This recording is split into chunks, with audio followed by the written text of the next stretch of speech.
What's up, guys? This is Carter Thomas with Coin Mastery TV 10K edition. Hopefully, we'll see what happens. Very exciting times in the cryptocurrency space. Today, what we're talking about is what's going on with this 10,000 level and a few things that you guys should keep in mind. I think there's been a lot of questions about that. I'll move this down a little bit. Talk a little bit about what's going on with altcoins as it relates to a very large event happening right now in New York City that is going to be driving a bunch of bullish moves, most likely. And then finally, I want to do a quick, I don't know what you call it, I guess mini lesson. Sounds kind of dorky, but all about how to take profits. Do you keep it in altcoins? Do you move it to Bitcoin? Do you move to fiat? A lot of people asked about that as it relates to how do you take your profits. And I want to give you a quick overview that hopefully will help you make a better decision about how you should be thinking about buying and selling, where you should be scalping, taking your profits, things like that. So we're going to run through these. I was going to do a live stream, but honestly, I have no idea when 10,000 is going to happen. So maybe tomorrow, maybe later today, who knows, but very exciting times. Now, if you're on the podcast, if you're listening on the podcast, you will probably be, it's probably a good idea for you to watch the YouTube video at some point because the visuals are important in this particular video today. So what we're looking at is on GDAX. Now, if you trade on Gemini, on GDAX is at the back end of Coinbase.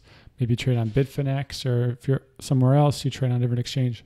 But I like looking at the price on GDAX because it tends to be, it has the most, the price walls tend to really drive a lot of the rest of the market. You may see higher or lower prices elsewhere, but when the GDAX price walls go, that really tends to move the rest. That's the only reason why it's not better or worse.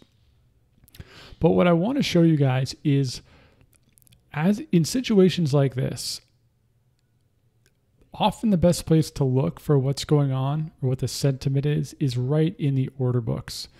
Now, this is loosely speaking, and many of you are not traders, you're not advanced, but this is important stuff to just check out because it's another data point that can help you make a good decision. It can help quell any sort of fear or uncertainty that you're feeling because then you just see what's actually driving the price, right? These 99.66 just doesn't come out of thin air.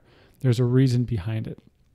Because typically, when you look at a chart like this, right? You look at the 30-day chart. I mean, it's just like, it's straight up. And you can't see how much pressure is on the pushing back on it, how much pressure is going up, other than the volume of the price, which paints one picture. But today, we're going to spend a little time looking at this. Now, yesterday, I was looking at this and, put a good amount of hours in yesterday because I'm putting together a plan. Right? As this happens, something is going to go down at 10,000. Dragon Slayer, just for everyone else, I think it's complete BS. Not worried about it. I think someone made that up and put that on 4chan. I'm paying zero attention to it. Just, if you're interested in that, go Google Dragon Slayer. It's some ridiculous conspiracy theory. That being said, there's a huge amount of resistance and continued support that all builds up to this $10,000 level, especially on GDAX. So I've been putting together a plan. And last night, what I noticed is that when you scroll up, and anyone can do this, you go to gdax.com, just click on View Exchange. You can see the same thing. And let's say you go down to the aggregation, you want to make it a little bit bigger just to make it like, whatever you call it, like a bigger blocks of price, but we're gonna stick to $1 for now. You can see that all the way up, there's this much sell. This many sell orders all the way up, and when you get up to 10,000, you can see that there's a pretty massive sell wall. Right there's 522.7 Bitcoin as of right now, as of this moment, at 10,000. Similarly, there's 99 at 90, right below it, 59. So there's a lot of Bitcoin that people got to buy up. There's a ton of it right at 10,000. But as of last night, this changed a little bit, especially when we aggregate it down a little bit. Once you get past 10,000, there is a big drop off in the amount of volume, right? All the way up to, let's say, 10,050, which may not seem like a lot, but when you use a lot of leverage, that can change very quickly, which I'll discuss in a second, right? Another way to look at this, if you go to the depth chart, you can see the amount of sell orders that are happening, and you can see how fast it's rising. And then you can also see where it goes horizontal like this. That means that there's not a lot of people that are trying to sell their crypto after 10,000 for good reason. So if we can buy up all of this, or if the market can buy up all of these sell orders and we can get to this 10,000, you can expect this to run really fast because there's going to be a lot of margin trading that's pushing that through.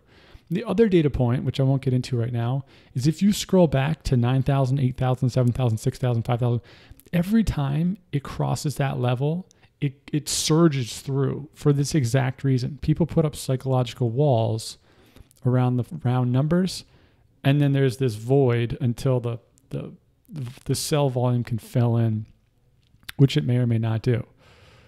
So what I'm looking at is, can we get through this? I think that you'll see a slow and gradual just picking away, as we've seen all morning, of these buy orders just eating up the sell volume. And then if it can get through this 10,000, maybe even this 10,002 is kind of residual 60 Bitcoin order, which may increase, you're going to see a jump pretty fast.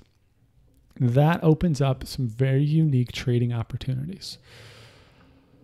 Now, if it doesn't make it through that 10,000, we may lose a lot of this momentum, that the buy order. So that 10,000 number, psychologically speaking, is a very big deal.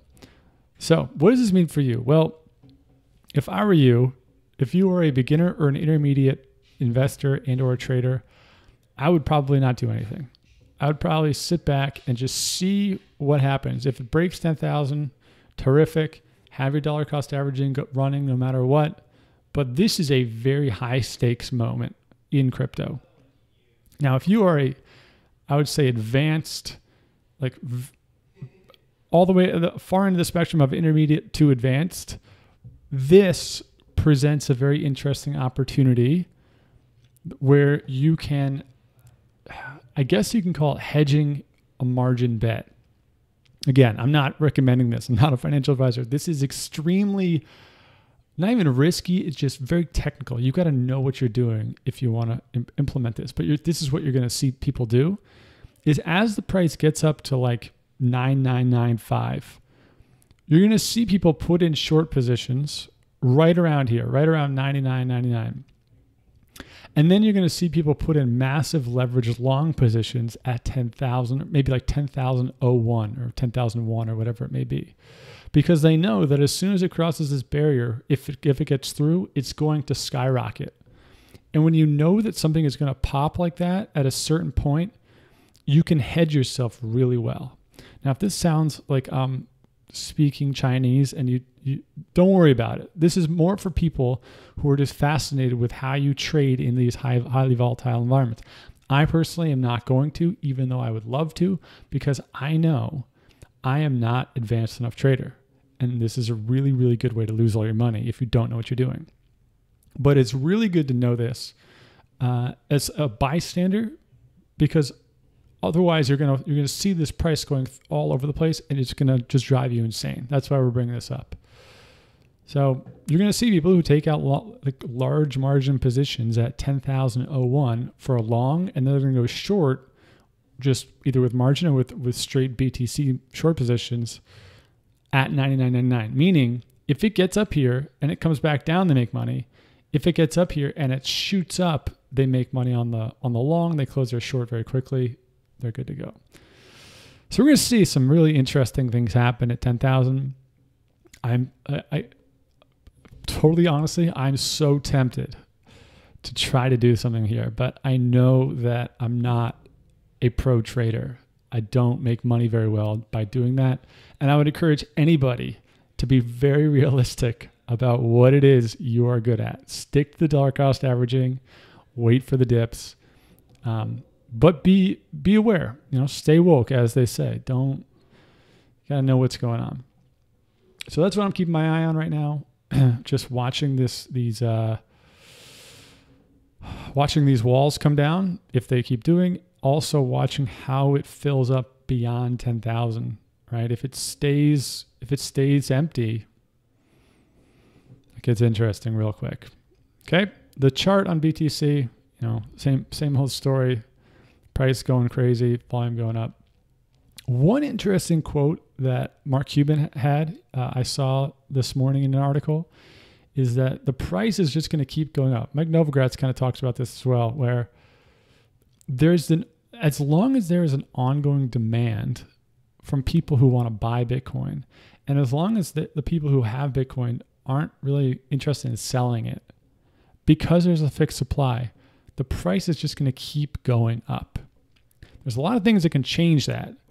But if that singular truth continues to hold, realize that this 10,000 mark, this is completely psychological for people who have been in the game for a long time, by pro traders or whatever. But realize that there are millions of people who are starting to open up the paper and be like, what is this Bitcoin thing? What's this Coinbase thing? Maybe I should go sign up an account. I can tell you I'm getting 4, maybe even 5 times as many Coinbase signups from my Coinbase link than I've ever gotten, by a long shot. So there's a huge amount of people buying up Bitcoin right now, just $100, $200, $300 at a time. As long as that continues, this is going to come down, and pending no insane fear-driven event. So crazy times. I'm not saying you should go buy any right now. I'm saying that this is a very, very tumultuous and volatile moment in crypto. And the more you know, the better decisions you can make. I'm not saying you should go out and buy it because it's guaranteed to go up higher or whatever. Now, let's look at altcoins for a second. If anyone has been trying to refresh Blockfolio in the last 12 hours, you'll note that those servers are completely overloaded, as are most of the exchange servers and things like that. I think the big news in altcoins relates to this event. Consensus Invest. This is in New York City right now. Really terrific lineup. I wish I could have gone to this, but schedule didn't permit.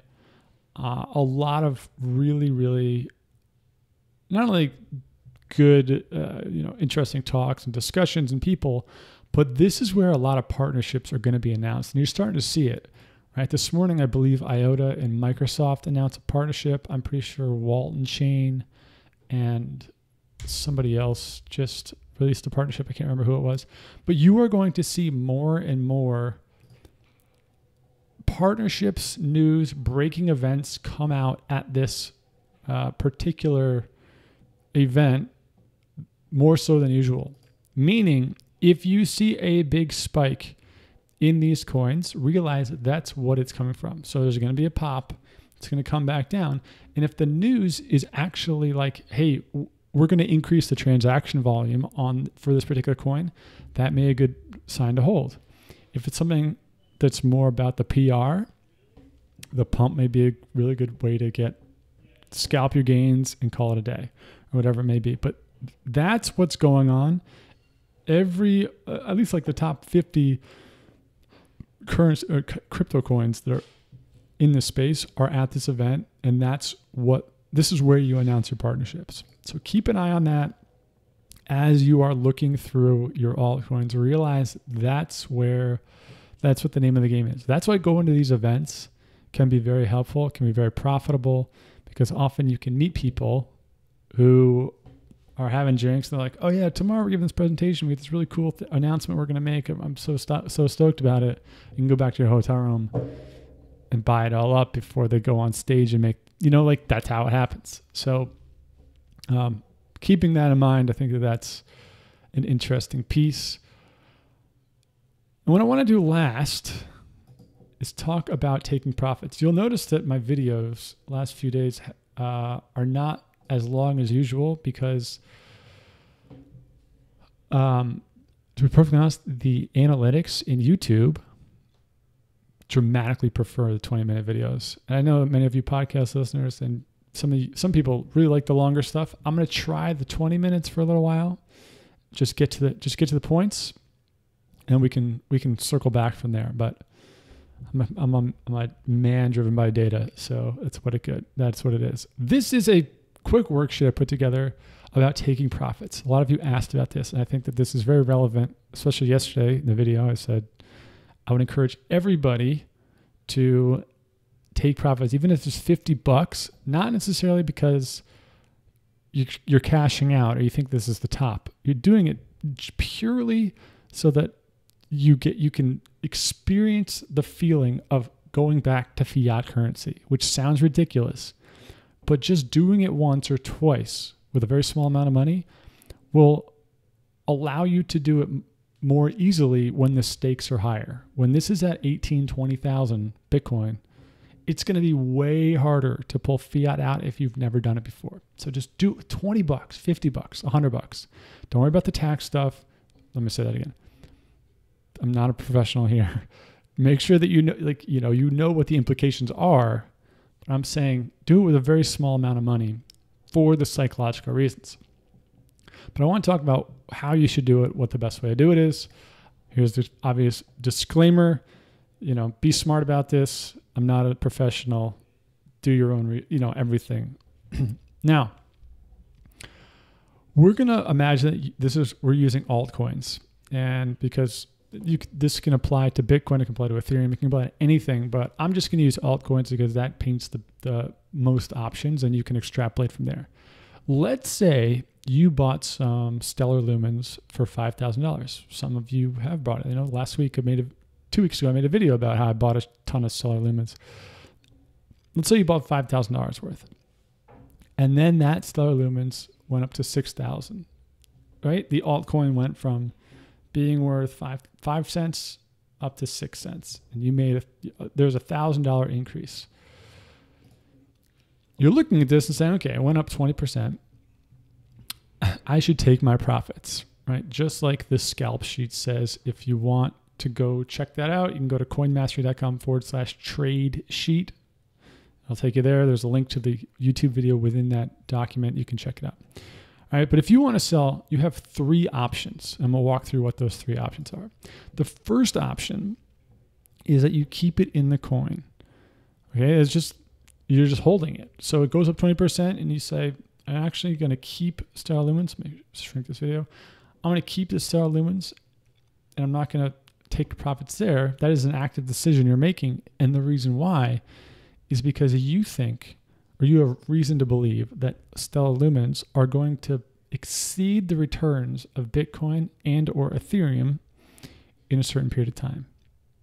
See what I'm saying? So it goes up 20%, but you have very, very good reason to believe, evidence, whatever, research that says, in the next month, I know the Stellar is going to beat Bitcoin or Ethereum, which are the 2 trading pairs. That's what I'm talking about.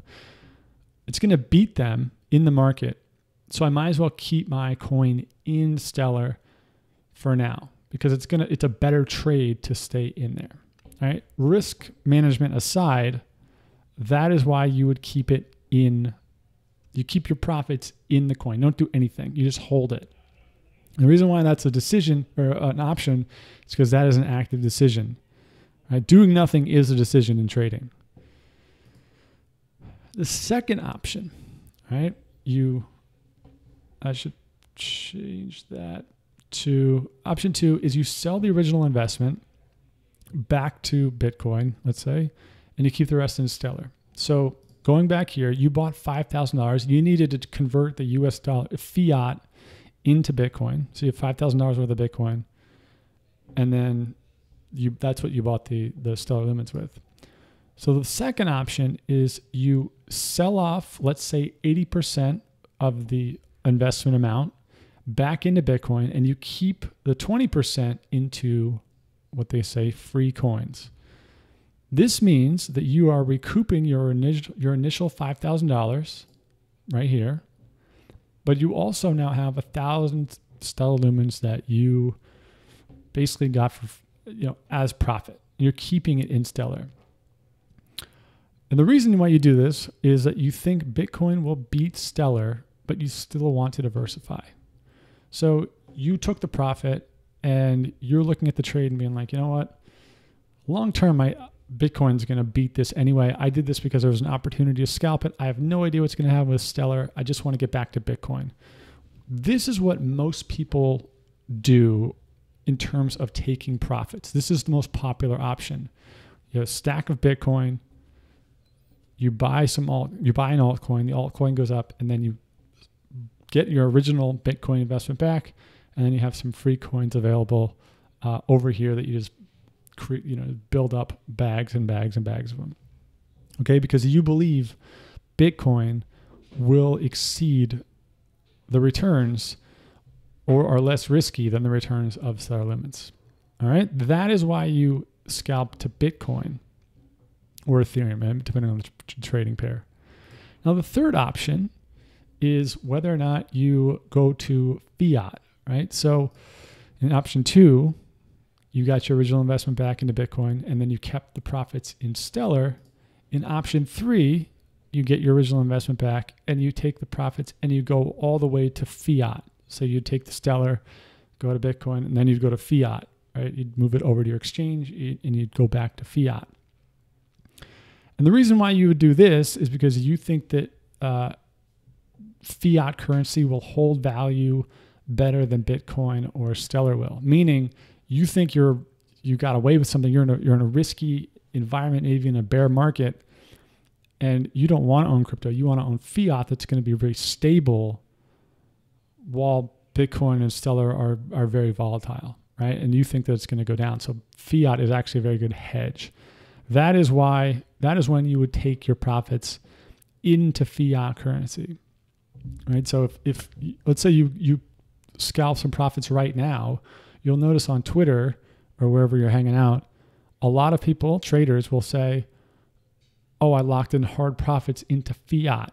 That is because they are not sure if Bitcoin and altcoins are going to keep going up. They want to go all the way to fiat currency because it's a more stable investment or bet than the other coins. Now, it's also really important. This is also a way to keep your risk profile healthy. This is the most risk-averse way to trade.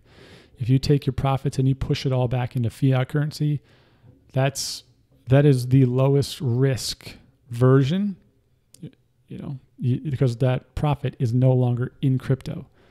And so I think that as stakes go up, as Bitcoin goes higher, as uncertainty goes up, you see more and more people what's called locking in hard profits. They move it over to fiat.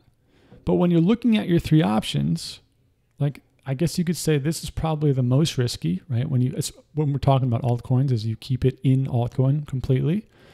This is the second riskiest option, which is get your initial investment back into Bitcoin, but you still keep it in an altcoin, right? Because then you're still all in crypto.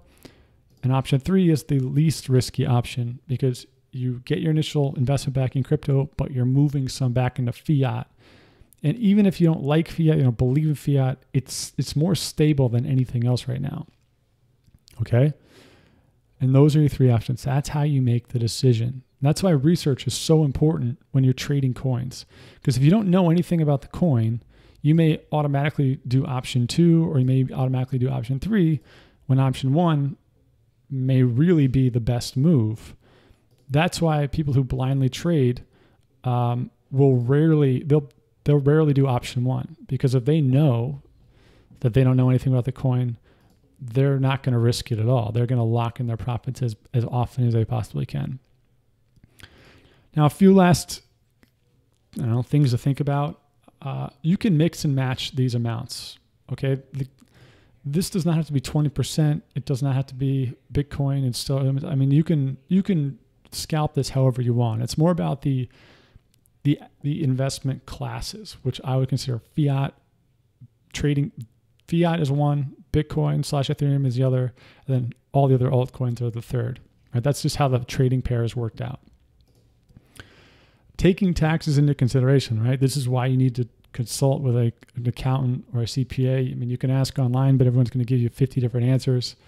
Because if you do take profits in option 2 or option 3, there are potential tax implications. In option 1, there wouldn't be because you're holding it. And now you're into a long-term potential situation where that can change if you hold it for a year or more. So taxes can play a part in that. But remember, you only pay taxes on the profit. So it's not like you're going to lose money. If you'd only pay taxes on that $1,000, you wouldn't pay it on the $6,000. So that's a big thing that sometimes people forget. So you only pay taxes on things you actually make. Until we have a stable coin, fiat is best. And I would follow that up by saying use Tether at your own risk. There's a lot going on with Tether right now. I don't endorse Tether.